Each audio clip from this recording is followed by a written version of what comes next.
আসসালামু আলাইকুম। আজ আমি করব কাঁচা মিষ্টি কুমড়োর খোসা ভাজি। কাঁচা মিষ্টি কুমড়োর খোসা ফেলে না দিয়ে এরকম একটা ভাজি যদি তৈরি করে নেওয়া যায়, তাহলে কিন্তু রুটি, পরোটা বা গরম ভাতের সাথে কিন্তু বেশ জমে যাবে। ভীষণই মজার একটা রেসিপি হয়। এভাবে কাঁচা মিষ্টি কুমড়োর খোসা ভাজি করলে পরিবারের সবাই খুব চেটেপুটে খেয়ে নেবে। যারা মিষ্টি কুমড়াও খায় না বা খেতে চায় না, তারা অনায়াসেই খেয়ে নেবে। ভীষণই মজার একটা রেসিপি। সো ভিউয়ার, চলুন রেসিপিটি দেখে নেওয়া যাক। কাঁচা মিষ্টি কুমড়োর খোসা ভাজি করার জন্য আমি এখানে একটা ছোট পরিমাণের কাঁচা মিষ্টি কুমড়োর খোসা নিয়েছি। তারপর আমি মিষ্টি কুমড়োর খোসাগুলোকে ছোটো ছোটো টুকরো করে চিকন করে কেটে নিয়েছি। তার সাথে আমি নিয়েছি কিছু পরিমাণে আলুটাকেও আমি সেমভাবে কেটে নিয়েছি। তারপরে নিয়েছি ছোট চিংড়ি। আজকে আমি ছোট চিংড়ি মাছ দিয়ে এই ভাজিটা করব। তারপরে একটা ফ্রাই প্যানে আমি তেল দিয়ে দিব। তেলটা যখন গরম হয়ে আসবে তখন দিয়ে দিব পেঁয়াজ কুচি এবং কাঁচামরিচ কুচি, তার সাথে দিয়ে দিব রসুন কুচি। দিয়ে আমি সবগুলো উপকরণ খুব ভালো করে মিশিয়ে নিব। যতক্ষণে পেঁয়াজ, মরিচ এবং রসুনটা নরম হয়ে আসে ততক্ষণ আমি ভেজে নিয়েছি। তারপর দিয়ে দেবো সামান্য পরিমাণে জিরা, লবণ এবং খুবই অল্প পরিমাণের হলুদ। দিয়ে আমি সবগুলো উপকরণ খুব ভালো করে আবারও মিশিয়ে নিয়েছি। মেশানো হয়ে গেলে তখন দিয়ে দেব ছোট চিংড়ি।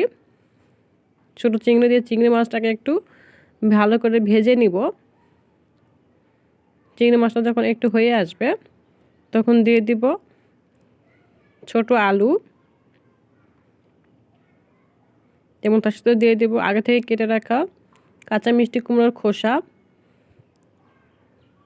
খোসাগুলো দিয়ে আমি খুব ভালো করে সবগুলো উপকরণ মিশিয়ে নিব, যাতে লবণটা খুব ভালো করে মেশানো হয়। আমি প্রায় 2 মিনিটের মতো মিশিয়ে নিয়েছি। তারপরে জাল করে নিয়েছি।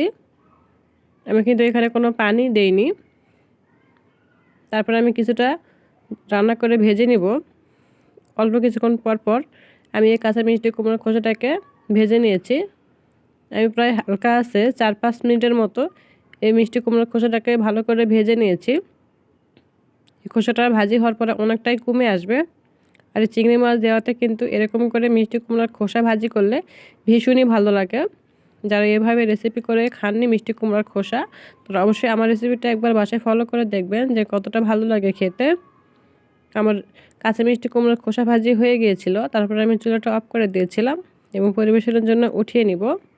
ছোট চিংড়ি মাছ দিয়ে কাঁচা মিষ্টি কুমড়োর খোসা ভাজি ভীষণই মজার একটা রেসিপি হয়েছিল। দেখতেই পাচ্ছেন কতটা লোভনীয় হয়েছে আমার রেসিপিটা। এভাবে কিন্তু কাঁচা মিষ্টি কুমড়োর খোসা ভাজি করলে 1 প্লেট ভাত অনায়াসে খেয়ে নেওয়া যায়। আর মাছ, মাংস বা কোনো কিছুরই প্রয়োজন হয় না, শুধু এরকম একটা ভাজি থাকলেই যথেষ্ট। সো ভিউয়ার্স, আমার রেসিপিটি কেমন লাগলো অবশ্যই কমেন্টে করে জানাবেন। আমার রেসিপিটি ভালো লেগে থাকলে অবশ্যই আমার চ্যানেলটাকে সাবস্ক্রাইব করবেন এবং পাশে থাকা বেল আইকনটি বাজিয়ে দিবেন, যাতে আমার চ্যানেলের সম্পূর্ণ ভিডিও সবার আগে আপনার কাছে চলে যায়। Thank you watching my video.